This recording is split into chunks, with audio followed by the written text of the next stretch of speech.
Hello and welcome to Wednesday's Words of Worship. Those of you who know me personally may know that I'm colorblind.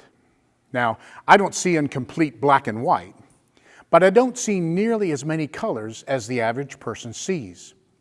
I don't see the red berries on a holly bush, or all of the different colors of the changing leaves in the fall. And after a rain, I typically only see a yellow and a blue stripe of a rainbow. Now, of course, as a Christian, when I see a rainbow, even though I can't fully appreciate the beauty of it, I'm reminded of the promise of God to never destroy the entire earth by flood again. Now, there's quite a divide between systems of belief and interpretation of the Genesis flood into Earth's geological past. Now, those who say that it's either purely a mythological event or else possibly a local or a regional flood. Then there are those who accept the biblical record of the flood as a literal record of a tremendous cataclysm involving not only a worldwide deluge, but also great tectonic upheavals and volcanic outpourings that completely changed the crust of the earth and its topographical makeup in the days of Noah. Now, as a Christian, I believe in the biblical account of a worldwide flood. Jesus Christ himself referred to the Old Testament record of the worldwide flood in Matthew 24. When he spoke of the antediluvian population, he said, "The flood came and took them all away."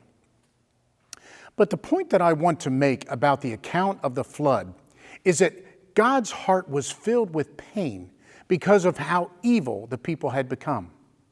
The Bible says that man's wickedness on the earth had become so bad that every inclination of the thoughts of his heart was only evil all of the time. Now, my friends, we are certainly headed in that direction again, aren't we? Now, before God chose to destroy the earth with a flood, he warned a man named Noah and tasked Noah with building a huge ark that would be a place where Noah and his family and the animals would be saved from the flood. Through the biblical genealogy, scholars believe that it took Noah anywhere between 50 and 80 years to build the ark. Now, during that time, there would had to have been people who questioned what he was doing. And although there is no biblical record of Noah warning the people of the impending destruction, we could assume that because Noah was blameless and lived a godly life, he would have proclaimed a warning about the coming flood. 2 Peter says that Noah was a preacher of righteousness. Now, I'm sure it would have been pretty hard to ignore a structure of that magnitude and not inquire about it.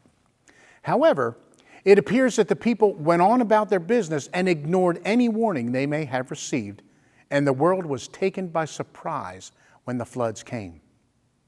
Now, friends, we have been warned and told about Jesus' return and that the rapture could happen any day.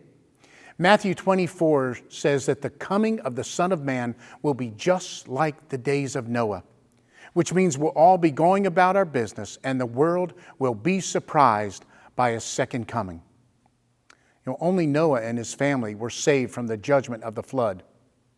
Will you and your family be saved from the coming judgment when Jesus comes again? Please don't ignore the warnings about Jesus' imminent return.